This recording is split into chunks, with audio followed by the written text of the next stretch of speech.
Praise God. Amen. Okay na ka. Yes. Okay, so good morning sa tanan. It's been a while. So 10 years. It's been 10 years. So 2016, ang last kong attend Commissions Conference. I was third year college at MTC. Then yeah, it's been 10 years. So before I start, let me recognize, since wala ko asawa, so ima ko si Mama. Mama. Okay, and then yeah, so church, Tigbawan Bible Baptist Church, thank you very much sa pag-support gid kanakan sa bilang nag-eskwela sa may Mountain View sa Bible School. So though it's not easy, pero there's no greater joy than being inside the will of God. Correct. So I chased the fleeting things of this earth, but eventually talagang tawag yan, tinakasan ko, like ginlagyuhan ko gid ang calling for the longest time. So I was 9 years old when I surrendered my life to God. Nahulog ako sa building dito sa Akabay since hindi man sa kasabadan, hindi man sa kasarawayan. So Mambalinas, ginsugo na ako nga magbual kang yabi, kang parsonage dito sa may sa may dormitories ka mga Bible students sa second floor. But eventually, since ang hagdan ay kawayan pa, so nakakas ang isa ka step. So the first step halin sa taas, and then falling down, I whispered, something came out of my mouth. Sabi ko, Lord, I offer my life to you. I didn't know where did it came from, but yeah, it was something na pinangako ko, nagwa sa akin ba, and then it's not a coincidence, it was a vow, it was a covenant before God, and I have to honor it. So, right now, sa Bible School, so, sadya, duro ang kabudlay, pero mas durong kasadya. So, mas isip pa naman ang times nga magkaon kami kaysa sa hindi kami makakaon, but puro kami kanawanay, and then, still, iba ang kasadya kung dyan ka sa silid kang will ka Ginoo. Amen. But yeah, so I have 43 minutes para matapos ang preaching. So shall we all stand up? And then let's open our Bibles in Joel chapter 3 verse 14. Joel chapter 3. Okay, so if you're there, say aloud amen. Amen. Okay, so Joel chapter 3 verse 14. Our text for this morning says, multitudes, multitudes in the valley of decision, for the day of the Lord is near in the valley of decision. Let's go to the Lord in prayer. Let us pray. O righteous, most gracious God and Heavenly Father, Lord, I come to you this morning with a humble spirit and with a contrite heart, O Lord. Yes. And if you found any iniquities within our hearts today, O God, I pray, Lord, that you'll cleanse it. For that was said that if you regard any iniquities within it, Lord, you will not hear our prayers and will not be a vessel worthy of the Master's use. So, Lord, I do pray, O God, that you'll cleanse us from all the unrighteousness that we've done against you, Lord. And I magnify and glorify your name, lifting up all the glory, all the blessings, honor, and power, all the praises here on earth to you alone, O God. Thank you so much, Lord, for this message that you put into my heart, oh God. And I do pray, Lord, that you'll fill me with the Holy Spirit and use me mightily, oh God, enable me and empower me, oh God. And I do pray, Lord, that as I stand before this pulpit, oh God, hide me behind your cross, Lord, so that it's not me nor my will will be seen, oh God, but all the glory will be returned to you, oh Lord. And bless the congregation this morning, Lord. All the glory belongs to you. In Jesus' mighty name I pray. Amen. Amen. Okay, so you may now be seated.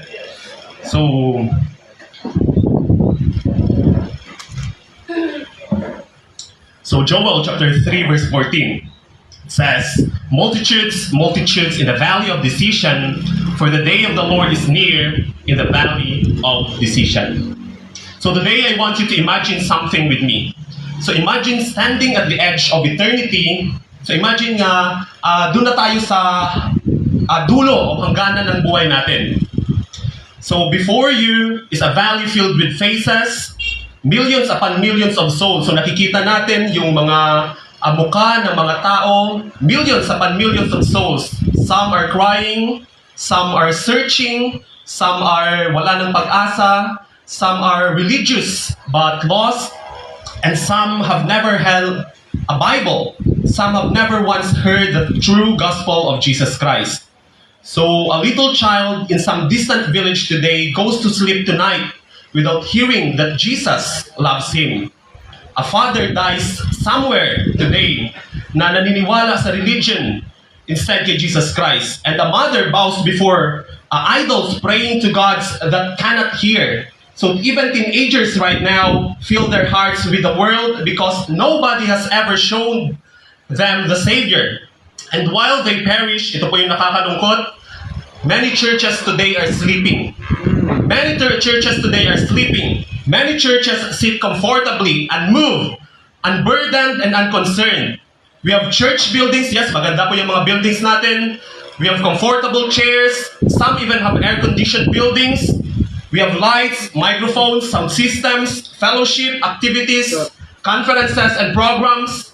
But while we sit comfortably inside the church walls, multitudes, marami po sa labas ng church ngayon are stepping into eternity without Christ. And that should break our hearts, folks. The tragedy of our generation is not merely the wickedness of sinners. The tragedy is the silence of church. The church has become silent. Yeah. We cry over sports. Yes, pag may nirurut tayo ng mga sports team, pag natalo, umiiyak tayo. We cry over heartbreaks. We cry over financial problems. But when was the last time that we cry or we wept over for the souls of men? Right. When was the last time missions truly burdened us? When was the last time that we look at the lost and saw more than statistics? Hindi lang yung physical yung nakikita natin. When was the last time we begged God to send revival and laborers into the harvest? Today, this conference is not just another church event. Sana po hindi yung conference na to, hindi lang church event. Hindi lang natin kabigin na isang church event lang. This is not just about presentations, banners, or even video presentations. This is a valley of decision. We must decide, people. Right. Somebody may hear the voice of God calling them today, or somebody may answer the calling of God, or somebody may surrender their lives to enter into the Bible school, or somebody may finally surrender to missions today, or somebody may decide to give seriously for the first time for the missions, or tragically, mamaya po paglabas natin sa church, walang nagbago. Or tragically, somebody may once again walked away and changed. Like, wala lang. Nakinig lang tayo ng preaching, nakinig tayo sa challenge, and then, okay, back to daily lives natin. Balik na tayo sa original na buhay natin. And perhaps the greatest danger in a missions conference is that we become emotionally moved. Yes, ang ganda ng preaching, ang ganda ng mga testimony, but never experience spiritually changed. So we cry during video presentation, we say amen during preaching, we shake the missionary's hand, we ask for signatures, we promise to pray, we promise to support, but after the conference, nothing changes, nothing happens. So walang greater burden, walang greater giving, walang greater surrender, even walang soul winning, walang greater compassion to the lost, and heaven watches churches sing about reaching the lost at any cost, while the church was doing almost nothing to reach it. Yes, kumakanta tayo na to reach the lost at any cost, pero po wala po tayong ginagawa. Iba po yung kumakanta nga tayo, nagpipray tayo, pero iba po yung may ginagawa po tayo. Remember, folks, that we are saved not to just stand still or not just to sit pretty. Kasi po, if yung purpose ng buhay natin ay niligtas tayo ng Panginoon, at saka nandun na lang, yun lang yung purpose, sana kinuha na lang po tayo ng Panginoon after tayo masave. Niligtas po tayo ng Panginoon para po mag-proclaim and to share the gospel. Hindi po yung maupo na tayo makinig ng preaching. So number one is the pain of the multitudes. The pain of the multitudes. Matthew chapter 9 verse 36. The pain of the multitudes. Matthew 9 verse 36, the Bible says, "But when he saw the multitudes, he was moved with compassion on them, because they fainted and were scattered abroad as sheep having no shepherd." So hindi ko pa pala nasabi yung yung title. Okay, so the title of our message is The Valley Between Comfort and Compassion. The valley between comfort, and compassion. And point number 1, the pain of the multitude. So when Jesus saw the multitudes, He did not merely see crowds, He saw broken souls. Nung nakita po ni Jesus yung mga tao, hindi po nakita ni Jesus na, uy, magaganda ito, uy, marami sila, uy, mayayaman sila. Hindi po. Hindi po nakita ni Jesus Christ yung physical appearance nila. Jesus saw people without hope. He saw families trapped in sin. He saw hearts wounded by darkness. And Jesus saw souls marching toward eternity without God. So today, the world is still filled with multitudes. There are people living without the gospel, people dying without assurance, and people entering eternity without Christ. And the heartbreaking reality is, many Christians no longer feel the weight of souls. Yes po, magpakakatotoo na po tayo. Marami pong Kristiyano ngayon, hindi na po nararamdaman yung bigat po ng kaluluwa. Right. We have learned how to enjoy church without burden for the lost. Yes, pumupunta tayo ng simbahan. Yes, sumusupport tayo. Yes, nakikinig tayo ng preaching. But we don't feel the weight of souls anymore. Yeah. We have become professional listeners of sermons while remaining silent witnesses outside church walls. We hear about souls dying and still sleep peacefully. So imagine, naririnig natin, alam natin na maraming namamatay without the hope of Jesus Christ, but still, just imagine, makakatulog ba tayo na peaceful? We have learned how to enjoy church without the burden for the lost. So that is the frightening condition. Paul said on Romans 9 chapter 2 that I have great heaviness and continual sorrow in my heart. That I have great heaviness and continual sorrow in my heart. So where are the tears for the souls today? Nasaan na yung mga luha natin? Some believers cry harder over broken gadgets. Yes, kung masira yung mga cellphone natin, yung mga gadgets natin, mas iniiyakan pa natin yan. Yung mga failed relationships, yung sport losses, or some financial struggles. But when was the last time that we cry over for the souls of men? So we say we love souls, yet many of us rarely witness. Sabi natin, mahal natin yung mga kaluluwa, mahal natin yung mga tao. Pero when was the last time na nag-soul winning tayo? Ask yourself, ladies and gentlemen, no?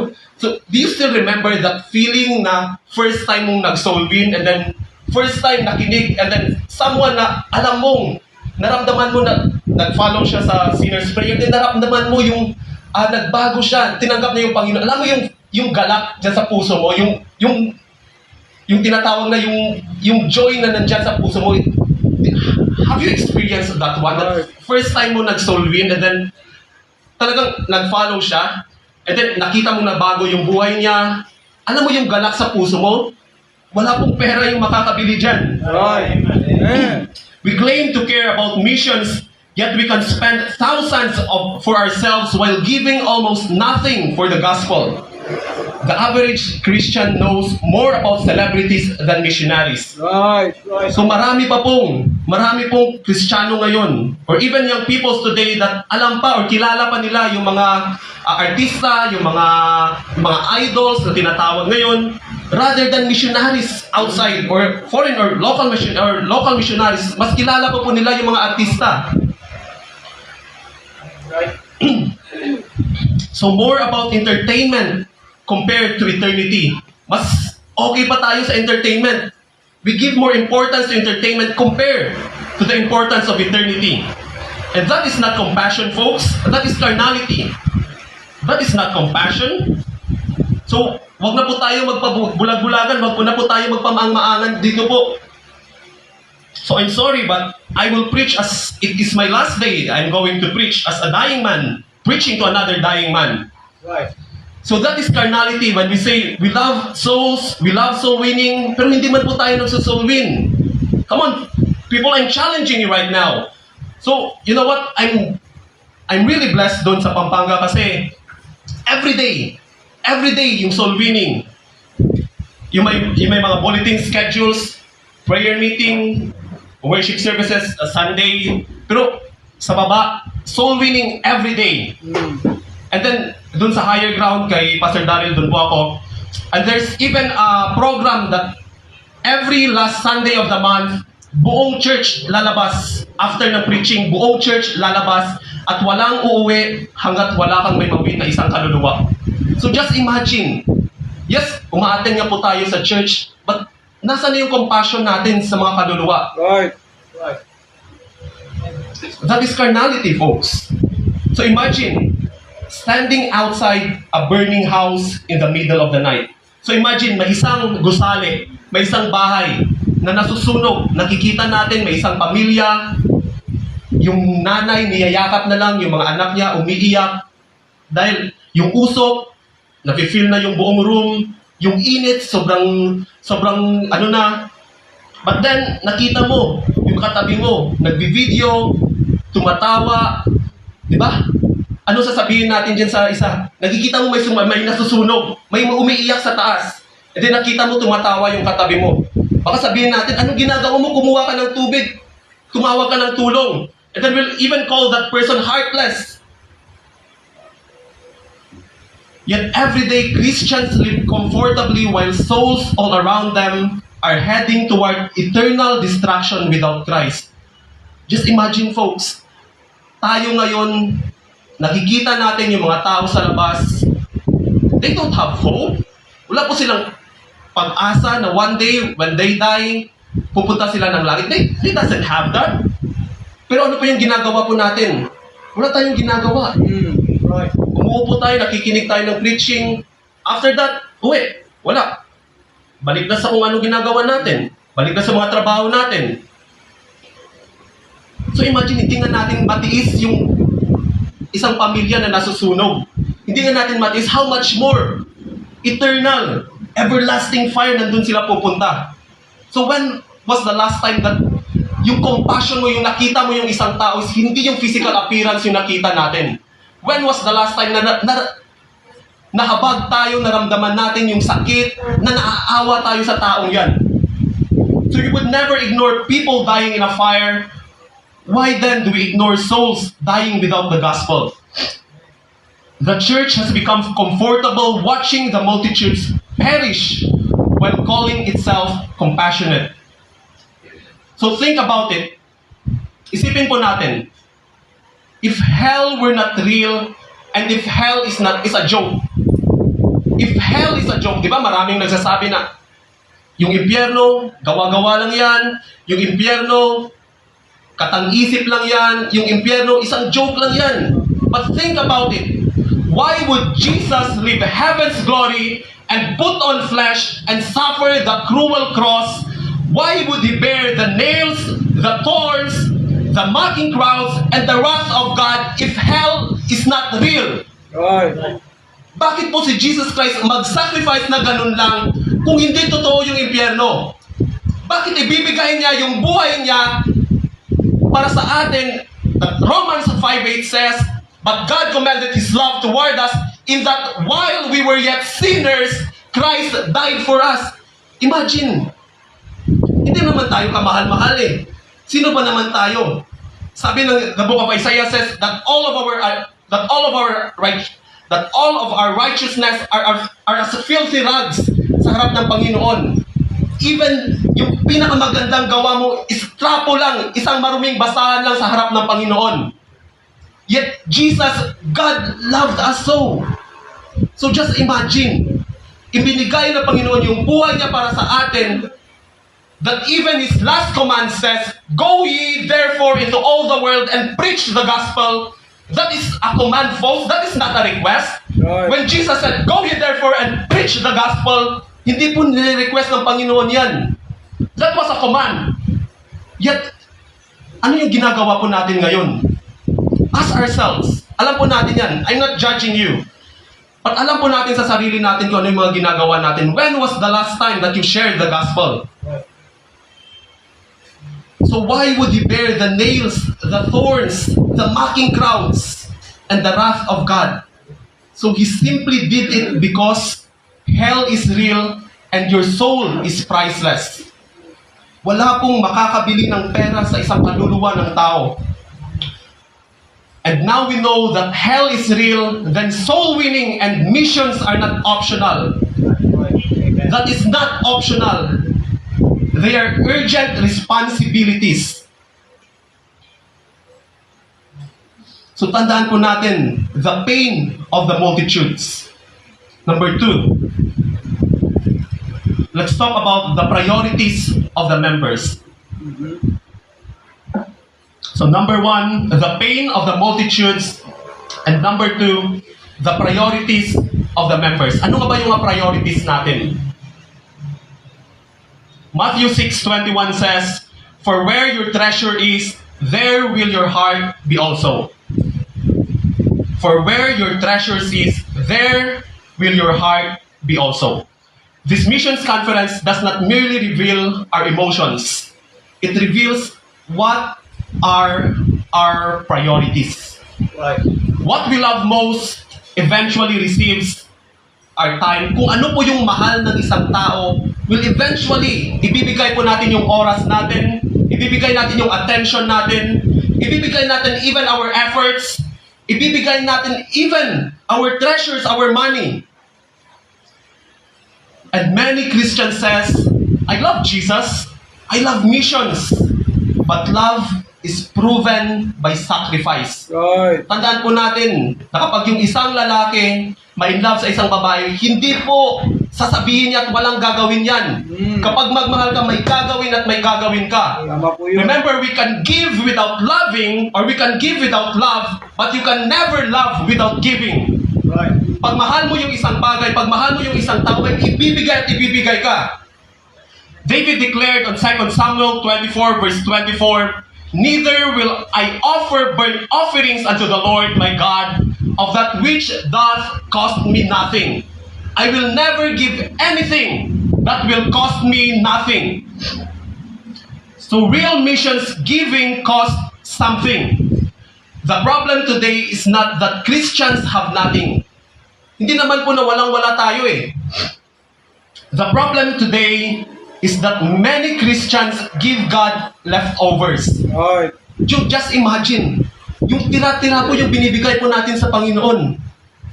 We have money for gadgets, we have money for vacations, for shopping, for hobbies, milk tea, coffees, let's say all of those online sales, and endless luxuries. Yes, wala naman pong masama dyan. Pero po, ano po yung priority po natin? Even our schedules conflicts itself. So, let's remember, folks, that we mustn't prioritize our schedules. Kumo-conflict man yung pag-aaral mo sa church activities, kumo-conflict man yung trabaho mo sa church activities. We mustn't prioritize our schedules, but schedule what is our priorities. Ano nga ba yung priority ng buhay mo? Remember, folks, that Jesus saved you for something. Hindi lang para umupo po dyan. Right. But yung nakakalungkot po is we became faithless when missions giving is mentioned. God doesn't deserve our leftovers. Hindi po deserve ng Panginoon yung tira-tira po natin. God doesn't deserve mediocrity. Nakakanta ka ng choir, kakanta ka ng special number na hindi ka nag-practice, hindi mo pinag-practicean ng maigi. God doesn't deserve mediocrity. Yeah. God deserves our best in everything. For He is the King of Kings and Lord of Lords. Yet some churches spend more decorating buildings than supporting missionaries. Doon po sa Manila, doon po sa Pampanga, marami pong magagandang buildings. Maa-amaze ka. Yan po, kung tignan niyo po yung mission report nila, 1, 2, 3, maximum of 5, pero napakaganda ng buildings. Many churches spend more decorating buildings than supporting missionaries. Some Christians upgrade their lifestyle regularly but never upgrade their giving. The world needs the gospel.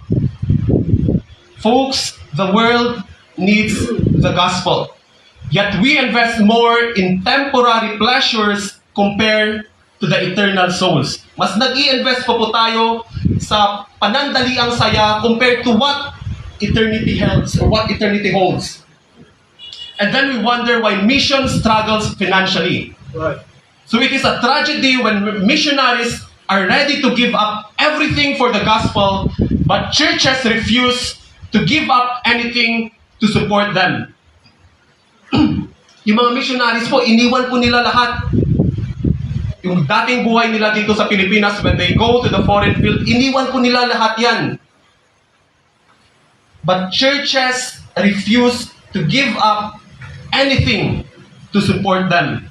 So remember yung 2015 incident, yung Sub-44 sa Mama Sapano? So they were wounded, they were hungry, they were outnumbered. Yet back home sa Malacanang, the people refused to send supplies. They refused to send backups because they are too busy upgrading their own comforts. Missionaries are spiritual soldiers on the front lines. They face loneliness, they face spiritual warfare, they face persecution, and they face discouragement. So I asked myself, Lord, paano ko? I surrendered my life to the country of Japan. But Lord, sabi ko, Lord, paano ko to gagawin? Konting panahon nga lang mawala ko kay mama ko, namimiss ko na siya. Paano ko to gagawin? Kung naku-homesick ako. So I pray the Lord to break my heart over and over again.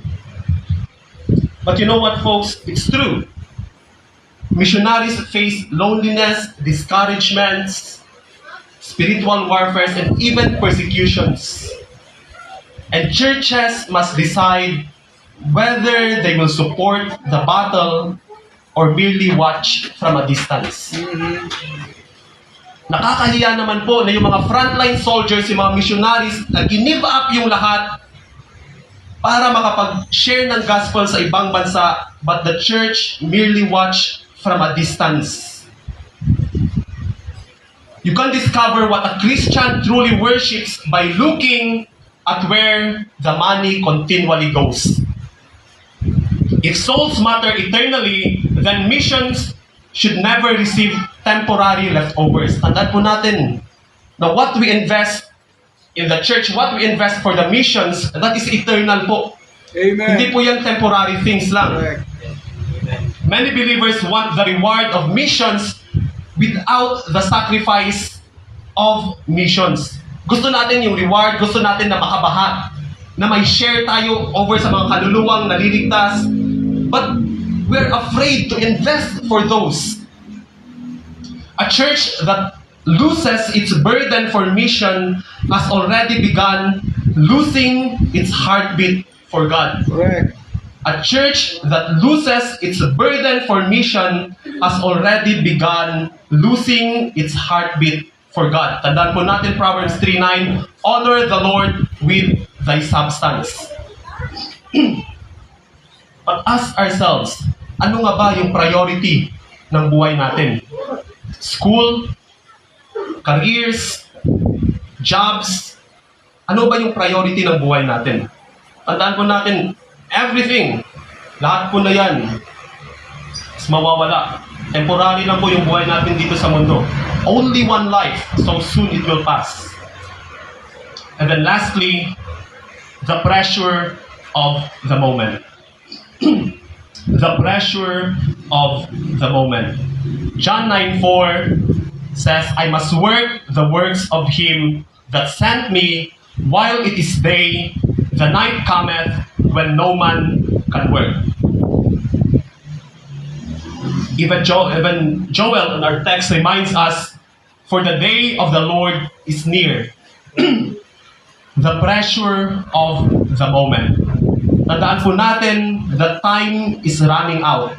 Time is running out and Jesus is coming again. We heard it, we have heard it 1,000 times. Jesus is coming again. Every second, somebody dies. Every second, somebody enters eternity. Every second, somebody loses their final opportunity to hear the gospel. And yet many believers keep delaying obedience. Some delay surrender, some delay giving, some delay soul winning, some delay answering the call of God. Alam niyo po, yes, hindi po madali yung pag-soul win because it's human nature na nahihiya po tayo, it's human nature na sakim po tayo. Hindi po dali yung soul winning, pero po, yung nakakahiya at yung mahirap is we're doing nothing para po ma-improve yung sarili natin. Right. Kung nahihiya po tayo mag-soul winning, then start by giving tracts. Start by giving tracts kahit isang one gospel tract a day. Pag nag-improve ka, make it 5. And then sabi mo, may confidence na ako. Why not make it 10? Every day po, may nakakasalubong po tayong tao. Every day, may nakakausap po tayong tao. Kung nahihiya kang mag-share ng gospel, just give them gospel tracts. Right. Amen. And then eventually, kung na-develop na yung confidence mo, pray to God, Lord, give me zeal, give me boldness to testify the gospel. And then if one day, nandyan na yung confidence mo, marunong ka ng mag-soul winning, marunong ka na ng Romans Road, even John 3:16. You know what? John 3:16 is the complete verse for soul winning. Yan lang po. Okay na yan. Kung hirap kang mag-memorize, just memorize John 3:16. That is a complete verse. All-in-one package na yan yung John 3:16.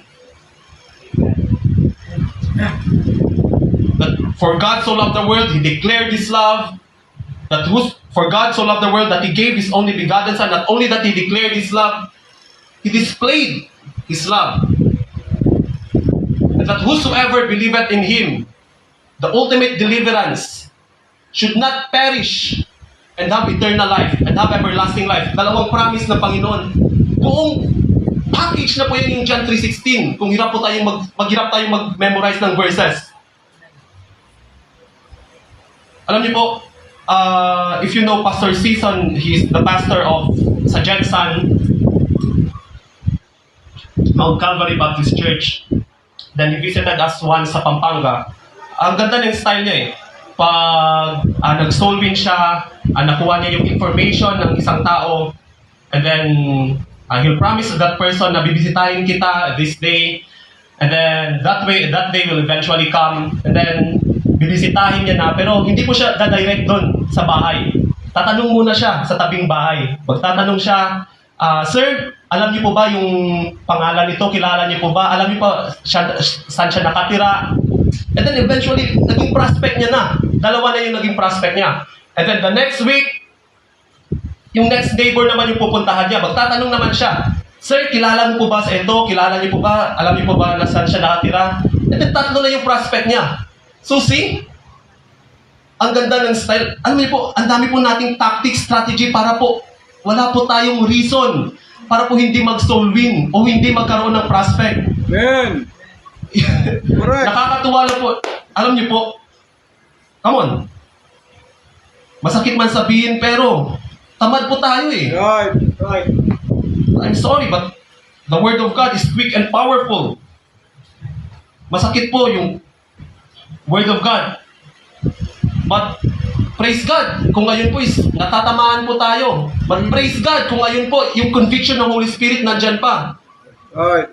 Mas matakot po tayo kung wala kang ginagawa at hindi ka na natatamaan. Right. Right. So imagine, remember Pharaoh? When God said, He hardened the heart of Pharaoh kasi po, talagang ayaw niya na eh. Ayaw niya nang makinig, ayaw niya nang magpaturo. People be teachable. Makinig po tayo sa mga leaders po tayo, makinig po tayo sa pastor natin. Wala naman po siyang ginagawa na para sa ikakasama po natin eh. Correct. Come on. So Acts 24:25, Felix trembled under conviction. When go thy way for this time, when I have a convenient season, I will call for thee. But the Bible never records that convenient season ever came. You know what? The devil, Satan himself does not need Christian to hate missions. Hindi naman po kailangan ni Satan na yung isang Kristiyano, wag, i-hate mo yung missions. He only needs them to delay obedience long enough. Correct. And many believers are waiting for more money, more comfort, more confidence, more convenience before serving God fully. Delay obedience is still disobedience. Amen. Alam niyo yan, yung mga bata, palagi kong naririnig yan kay mama eh. Nung bata pa kami ng kapatid ko, sabi niya, Phil, kuha mo ka to. Teka lang, ma. Diba? But delayed obedience is still disobedience. One day, tandaan po natin that invitations will end, the conferences will stop, the opportunities will disappear, Right. and we will stand before Christ. Yan. Tandaan po natin, yung conviction ng Holy Spirit nandyan na po sa'yo. Kino-convict ka ng isyaran yung tao. Nag-iisa lang siya, nakaupo, walang ginagawa. And then yung conviction, nararamdaman mo yan eh. And then, sabi mo, teka lang, kukuha na ako ng timing. Hindi po darating yung timing na yan kung wala kang ginagawa. Amen. Puntahan mo, isolwin mo. Amen. Come on, people! Right. Amen. Alam niyo po, kung kumukuha ka ng timing, eventually aalis yan, may gagawin yan. Oo, tama yun. Let's not wait for the opportunity. Let's grab the opportunity. And perhaps one of the greatest regrets in eternity will be realizing napakaraming opportunities na dumaan sa buhay natin. But we wasted all of it. We wasted all of it while living for ourselves. Alam po, sobrang sakit that one day we stand before Christ and then naririnig mo yung mga kaibigan mo, di ba? Sabi sa book of Ezekiel, their blood iiyak sa'yo. Right. Ang dami pong opportunities na sinayang po natin. But come on people, let's not waste those wasted years. Ang dami na po. Ang dami na nating sinayang na taon. But eventually, it's change. Right. Wala pong huli. Di ba po, habang may buhay, may pag-asa. Habang may buhay po, pwede po tayong magbago. So imagine an hourglass. So yung hourglass, yan yung dalawang cylinder na may buhangin. So every grain falling represents a heartbeat, a soul, and an opportunity. Alam niyo po yung hourglass, yung buhangin na... So you cannot stop the sun from falling. Hindi po sa loob ng hourglass, hindi po yan pwedeng pigilan yung buhangin sa paglaglag. You cannot return the grains already lost. So that is life. Those are the opportunities wasted. Every moment that passes is one moment closer to eternity. Every moment passes is one closer to eternity. And maybe you're still praying, or maybe you're praying that, Lord, sana wag ka munang bumalik. Baka pinagpipray po yan natin na, Lord, sana wag ka munang bumalik.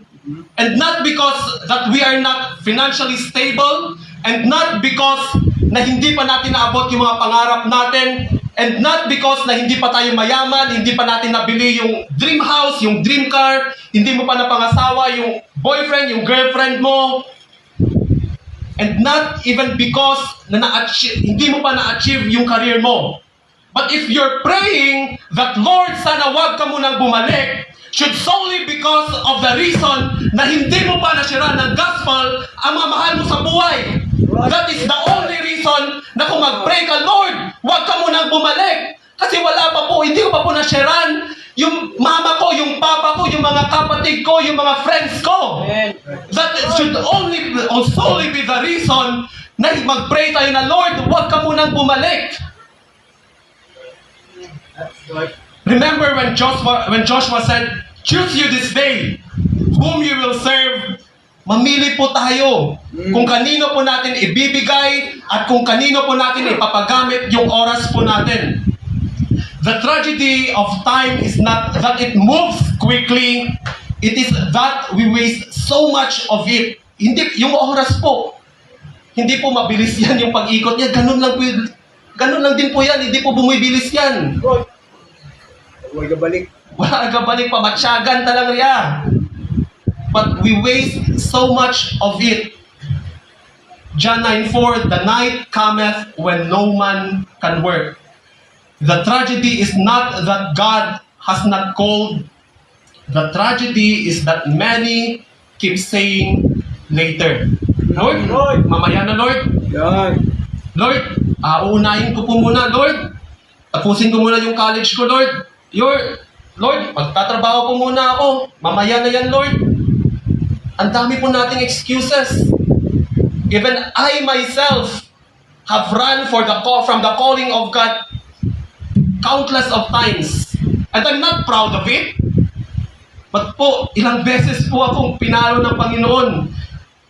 That a lot of times I was at the brink of that.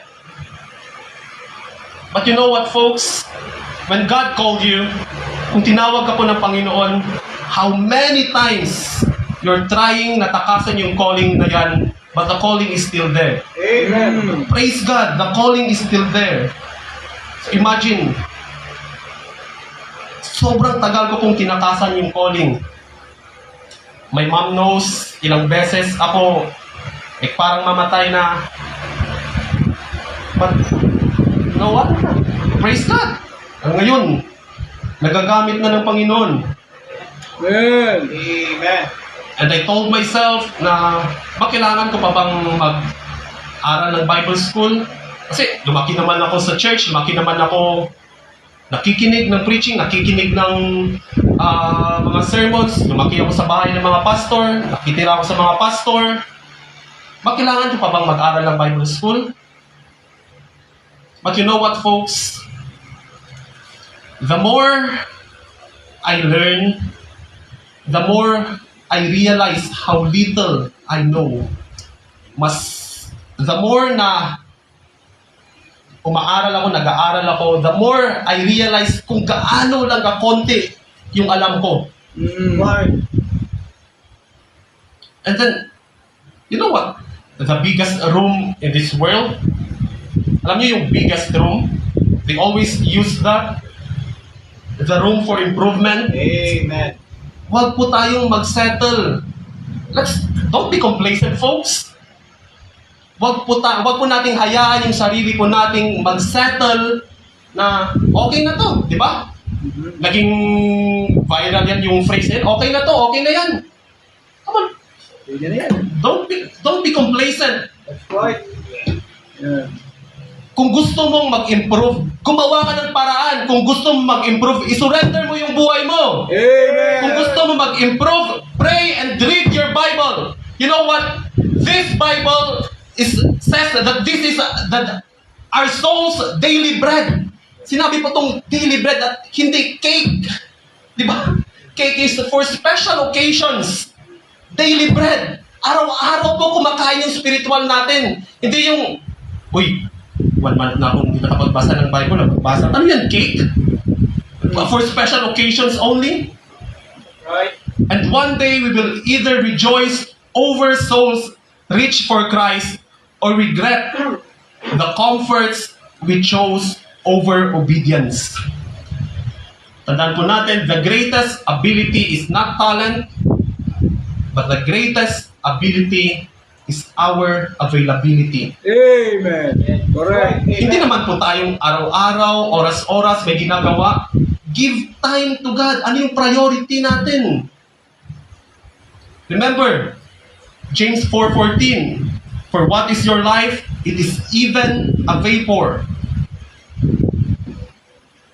For conclusion, basahin ko po ito, yung illustration natin. A missionary once told the story of visiting a remote place where people had never heard the gospel clearly. An old man listened carefully as the missionary preached about Jesus Christ, his death, burial, and resurrection. When the invitation ended, tears filled the old man's eyes, and he asked something heartbreaking. Kung totoo yung message na dala-dala mo, bakit wala nang pumunta ng mas maaga? So think about that question. Why did no one come sooner? The old man had lived his whole life searching, worshiping blindly, trying to find peace, yet never hearing the truth. Not because the gospel was powerless, but because too few people were willing to carry it. Today, there are still multitudes asking the same question. Why has no one told us? Bakit wala pang nakapag-share nito sa akin? Bakit walang pumunta dito? Why did the church why did the church stay silent? And the painful truth is, many Christians are more committed to comfort than to the Great Commission. Right. We say someone should go. We say, kaya na ni pastor yan. Kaya na ni ma'am yan. Kaya na ni brother yan. Kaya na ni sister yan. Kaya ni ate, ni kuya yan. But why not you? Good. The world needs the gospel. Amen. But missions will never move forward unless somebody gives, unless somebody prays, unless somebody surrenders, and unless somebody obeys. Today, this very church stands in the valley of decision. Right. Mag-decide po tayo kung ano po yung gagawin natin. Nakarinig po tayo ng challenge. Decide for yourself kung anong gagawin po natin. Will I remain na wala lang? Okay. Lalabas ako mamaya sa church para wala lang. Or babaguhin mo yung lifestyle natin. Babaguhin mo yung habits mo. Or you will commit to God na, Lord, nahihiya pa po ako, but I will try to give out gospel tracts every day. So the multitudes are still waiting. Missionaries are still pleading. The gospel still works. Wala pong nagbago. 2,000 years have passed. The same gospel yung pinipreach po natin. Jesus Christ is still worthy. Amen. The only question for today is, ano yung gagawin mo? Ano yung gagawin ko? Will we keep living for comfort? Will we keep delaying obedience? Will we keep spending everything on ourselves while the world dies without Christ? Or will we finally say, just like Isaiah, Lord, here am I, send me. Because remember folks, one day, tatayo po tayo sa harap ng Panginoon. And then, papakita po sa atin yung buhay natin. Will we stand confident sa harap ng Panginoon? Or haharap po tayo na kayo po at ang dami po nating regrets kasi ang daming opportunities Right. na dumaan sa buhay natin pero ni isa, wala po tayong ginab. So the tragedy is not the world is unwilling to hear. The tragedy is that too many believers are unwilling to go. Yan. The valley between compassion and comfort. Amen.